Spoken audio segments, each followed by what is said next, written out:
very warm welcome to thorough newspaper analysis for the 19th and the 20th of March. Now let's quickly head to the agenda for today. So first of all, for the editorial segment, we've taken up an Indian Express article. The title of this article is Fresh Tussle with Governor. By Tamil Nadu government, it has moved the Supreme Court to have a minister reinstated. So again, this article is going to be very interesting. Why? Because if you remember, last year we did a bunch of articles on how there was a long-standing dispute or confrontation between, the governor and the government of the state of Tamil Nadu. And back then, the point of confrontation was that the governor was not giving or was not acting on any of the bills that were passed by the state assembly. There were some certain number of bills that were, the government was essentially sitting on those bills for an infinite period of time. So this particular update, it is another point of confrontation between the governor and the state government. And this time it is with respect to reinstatement of a minister. So this is going to be very interesting for all of us to see.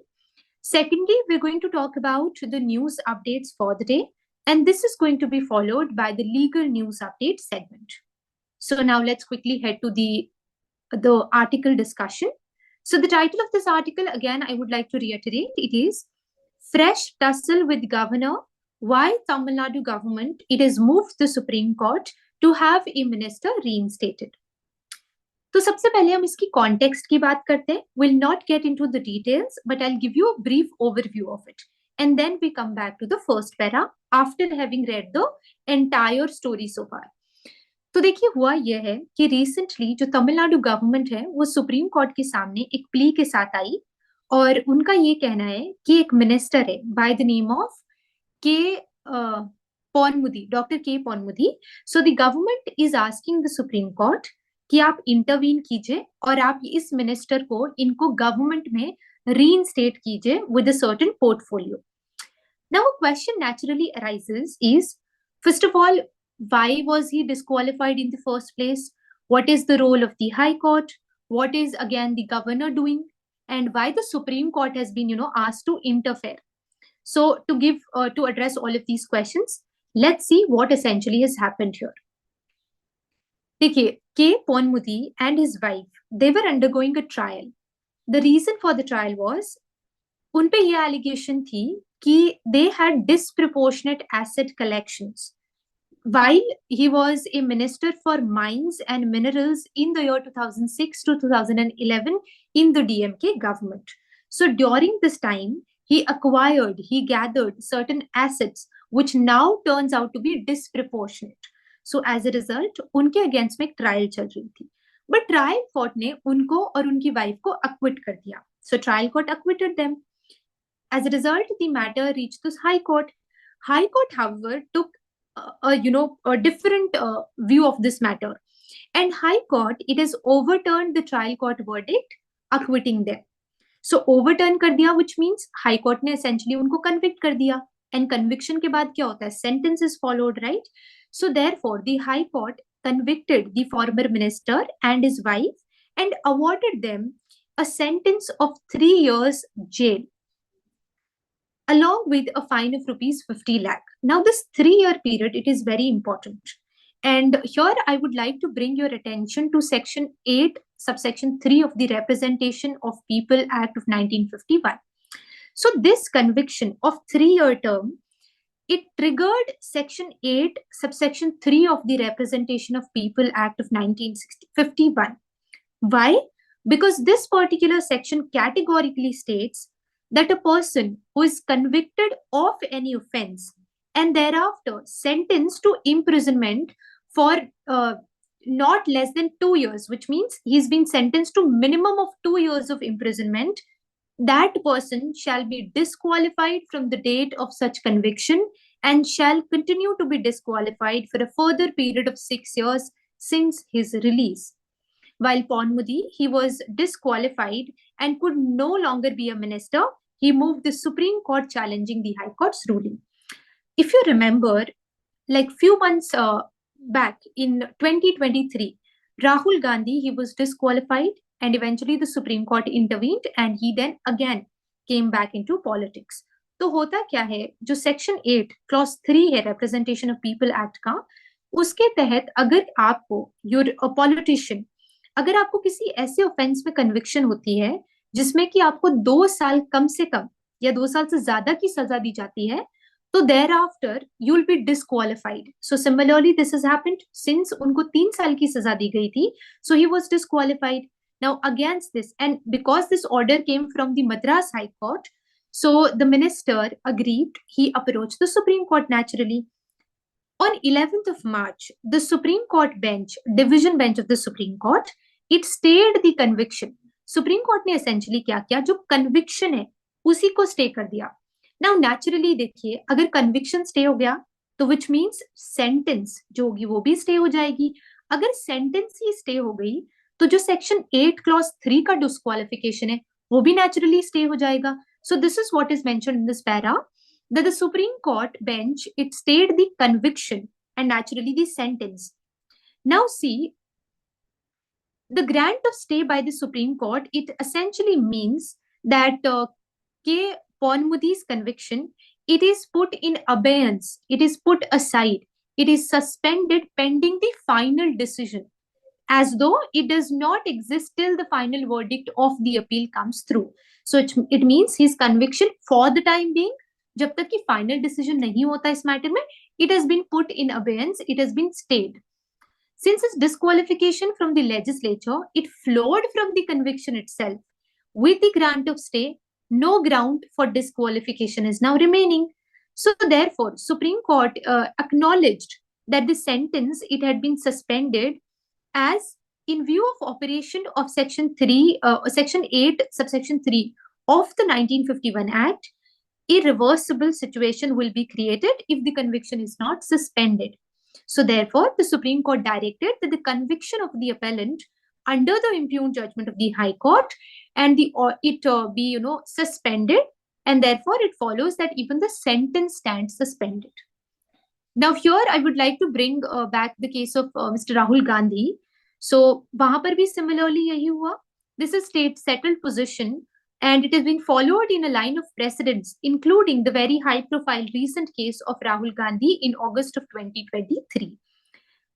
Mr. Gandhi, he was disqualified from parliament following a Surat trial court verdict in March 2023 in a criminal defamation case in which he was given a 2-year jail term. So because 2-year jail term tha, the section 8 subsection 3 got triggered, and therefore when the trial court and the High Court refused to stay the conviction, the Congress leader moved the Supreme Court naturally because disqualification ho gaya tha unka. The Supreme Court then stayed the conviction, so the sentence got stayed. Because the sentence got stayed, the ground of disqualification, it became a nullity for the time being. So therefore, his disqualification was then set aside for the time being. Similar happened with the Lakshadweep MP, and following the stay by the Supreme Court of his conviction, he was reinstated in the Lok Sabha. Now, what is different in the present case? So here, after the Supreme Court said that, okay, अभी के लिए for the time being जब तक final decision नहीं आता हम इस conviction को स्टे करते हैं, तो उसके बाद जो स्टेट गवर्नमेंट है वो गवर्नर के सामने एक एप्लीकेशन लिखते हैं that you reinstate this minister. So following the supreme court stay, Tamil Nadu chief minister he wrote to the governor to swear in the minister concerned as a minister on 14th of March and allot the higher education portfolio to him. However, interestingly, the governor rejected the recommendation to appoint him, citing the latter's ongoing corruption cases. And he acknowledged and addressed that although the Supreme Court has stayed his conviction, but he said that the conviction is not a nullity, it is just stayed for the time being. And he wrote a letter to the CM in which this is what he stated, the governor. So I would like to read that for a better clarity. It is pertinent to note that the Honorable Supreme Court, in light of Section 8, subsection 3 of the Representation of People Act, in the said order, has suspended the conviction by way of interim relief. So it is an interim relief. It means the conviction, it though existent, it has been made non-operative for the time being. And it has been said it has not been set aside. He further added that the offences for which Dr. K. Ponmudi he has been held guilty by the Honorable Madras High Court, they're very serious in nature and they amount to moral turpitude relating to corruption he committed as a public servant. His reinduction in the Council of Ministers while he remains tainted by corruption, it would be against the constitutional morality, and hence I am unable to accede to your request, unquote. This is what the governor had to say. Now here I would like to bring, take all of us back to 2023, जहां पर हमने at length discussion किया कि कैसे जो governor है, कुछ there were certain bills जो कि state assembly से पास हो गए थे and वो governor के पास जाते हैं assent के लिए. तो गवर्नर ना ही तो उनको assent देते हैं और ना ही उनको reconsideration के लिए भेजते हैं गवर्नमेंट को. तो इस मैटर में सुप्रीम कोर्ट के पास फिर एक इंटरप्रिटेशन का मैटर आया कि can governor do so, can governor sit on the bill for an infinite period of time? So this is in respect of the same, that the Tamil Nadu government's latest plea, it has been filed as part of an ongoing case on the role of the governor, especially in granting assent to bills. Here, Article 164, Clause 1 of the Constitution would be relevant. It states that the Chief Minister shall be appointed by the governor, and जो बाकी ministers हैं, उनकी appointment governor ही करेंगे, but with the aid and advice of the prime minister, the chief minister, I'm sorry. So, however, several Supreme Court judgments and rulings, they've interpreted that power of the governor primarily flow from the aid and advice of the Council of Ministers. Although the ministers, they are into office at the pleasure of the governor, but this power of appointment flows from the aid and advice of the chief minister itself. So in November 2023, the Supreme Court expressed serious concern about the governors not acting on the bills. Following this, the governor had to send certain bills, 10 bills, which are pending for reconsideration to the government. Thereafter, the government constituted a certain assembly session, and thereafter assembly session to take the bills forward and pass them again. So this is going to be an interesting update for all of us to follow. And now we proceed to the next segment. So now let's proceed to the national news category. And this is the first update. Former UP bureaucrat, he's now the head of Prasar Bharati. Retired bureaucrat Navneet Kumar Sehgal, please note down this name. Navneet Kumar Sehgal, he has been named as the new chairman of Prasar Bharati, a post that has been laying vacant for nearly 4 years now. He's going to succeed A. Surya Prakash.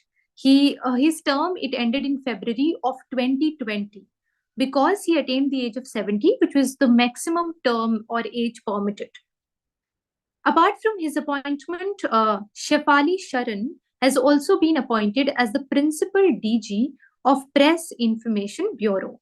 So please take a note of both of these appointments. Next up, we have an update in the defense category.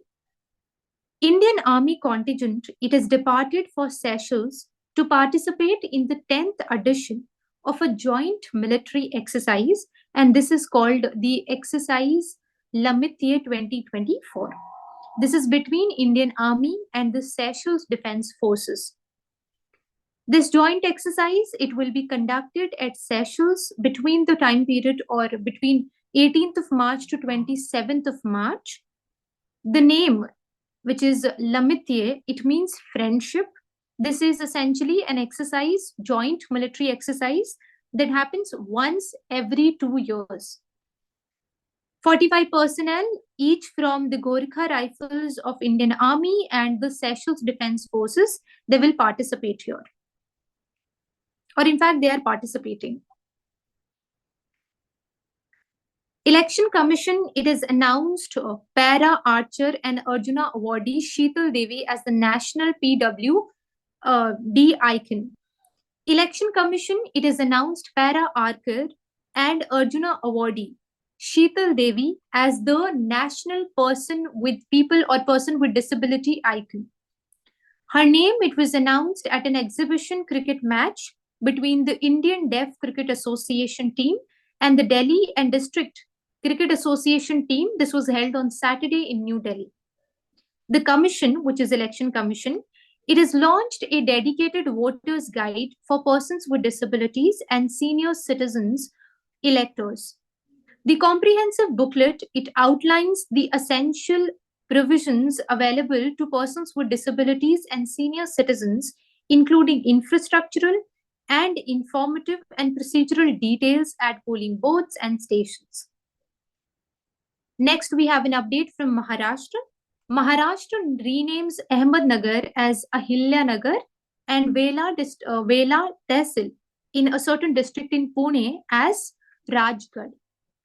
After renaming Aurangabad as Chhatrapati Sambhaji Nagar and Osmanabad as Dharashiv, the Maharashtra cabinet has now decided to rename Ahmednagar as Ahilyanagar and Velha tehsil in Pune district as Rajgad. See, Velha, it was the first capital of Maratha Empire under the Maratha warrior king Shivaji. As far as the context of Ahilyanagar is concerned, earlier on 298th birth anniversary of Ahilyabai Holkar, who is the chief minister of the state, he announced that the government would rename Ahmednagar as Ahilyanagar after Holkar, who was the Holkar queen of Malwa kingdom.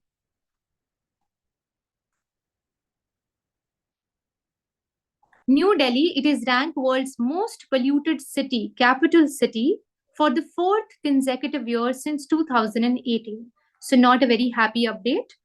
New Delhi, it is ranked as the world's most polluted city, capital city, for the fourth consecutive year since 2018.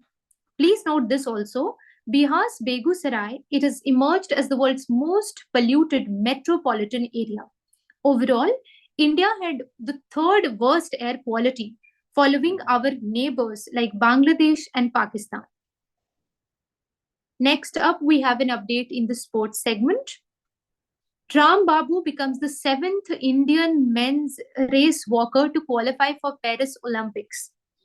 India's Baboo won bronze medal in men's 20-kilometer race walk event. This was in Dudens in Slovakia, and in the process, he breached the qualifying standard for Paris 2024 Olympics. He's the 7th person to do so, the 7th race walker to breach this qualification criteria. The other 6 are Akashdeep Singh, Vikas Singh, Paramjit Bisht, Suraj Pamar, Servin Sebastian, and Arshpreet Singh. So they've also achieved this particular fiat. Tamilisai Soundararajan has now resigned as the governor for the state of Telangana. Tamilisai Soundararajan has resigned as the governor of Telangana and also as the lieutenant governor of Puducherry. At the age of 62, she is expected to return to electoral politics and contest Lok Sabha elections for 2024, which is due this year, from Tamil Nadu. If we have a look at her political career, in September of 2019, she was the state president of Tamil Nadu unit of BJP for nearly 5 years. And then in September of 2023, she pivoted and took to office as the governor of the state of Telangana. Later, in February of 2021, she also was given the additional charge of lieutenant governor for Puducherry. If we have a look at her career apart from politics, she is a physician by profession, and she began her career as a gynecologist and has special training in sonology and fetal therapy. Next up, another update in the defense segment. A bilateral tri-service humanitarian assistance and disaster relief exercise, which is called Tiger Triumph 24, between India and United States, it commenced on 18th of March and it is going to continue till 31st of March. So for your exam, please note down the name of this exercise, which is Tiger Triumph 24, and also please note down the parties involved here, which is US and India. This exercise, it is aimed at enhancing readiness and cooperation between the two forces. It is part of ongoing partnership between India and the US. Now, this has brought us to the international segment, and here we have a very important and interesting indeed update in the science and tech arena. NASA to carry message in bottle to Europa, which is one of Jupiter's moons, in October this year. In October this year, NASA it will embark on mission Europa Clipper, aiming to explore Jupiter's moon, which is Europa, in search of signs for life. Scientists they are interested in potential salty lake hidden beneath its icy crust. NASA plans to send unique message to Europa, symbolizing human curiosity and creativity.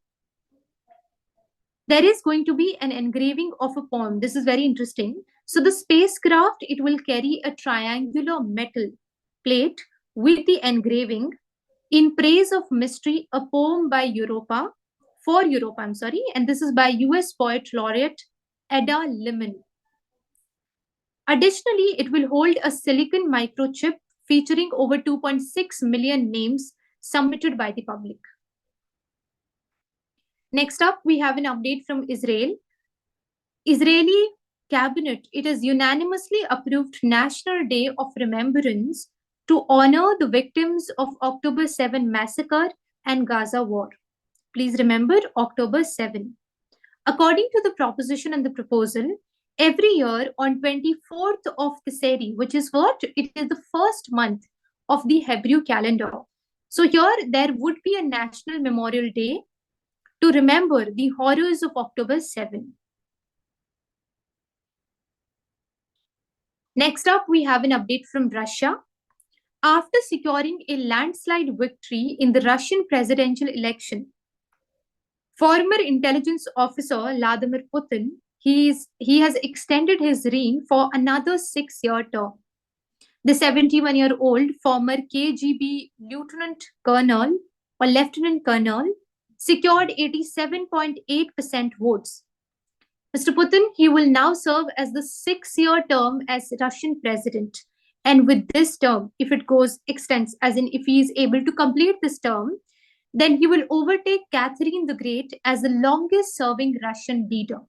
The former Catherine the Great, Empress, she reigned over Russia for nearly 34 years, 4 months between 1762 to 1796. Next up, we have an update from Nepal, which is also important for your exams. Nepal declares Pokhara as the tourism capital. Please remember this name. So in a move to boost its tourism industry, the government of Nepal, it has officially declared Pokhara, a city in the Gandaki province, as tourism capital for the Himalayan nation. This is certain pieces of information that you may make a note of. So the capital of Nepal is Kathmandu, the currency being Nepali rupees and rupee. And as far as the Prime Minister is concerned, it is Pushpa Kamal Dahal Prachand. We've been covering a lot of updates regarding his government, the alliance, the new alliance that is now formed with the former Prime Minister. And the president is Ramchandra Paudel. Now with this, we proceed to the legal segment for today. Here we have an update from the Supreme Court. So in a latest development in electoral bonds case, Supreme Court on 18th of March, it asked the State Bank of India to disclose all conceivable details available with the State Bank regarding electoral bonds, including the alphanumeric number of corresponding to each bond.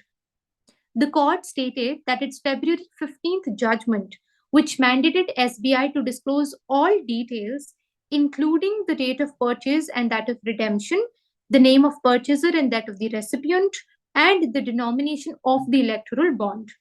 The court further stated that the word including, it means that the details which are specified in the judgment, they are non-exhaustive, it is only illustrative, and they do not constitute an exhaustive list. The court further directed the Election Commission of India that it should upload on its website the details received from SBI forthwith upon their receipt. And we've already seen that the Election Commission has done that.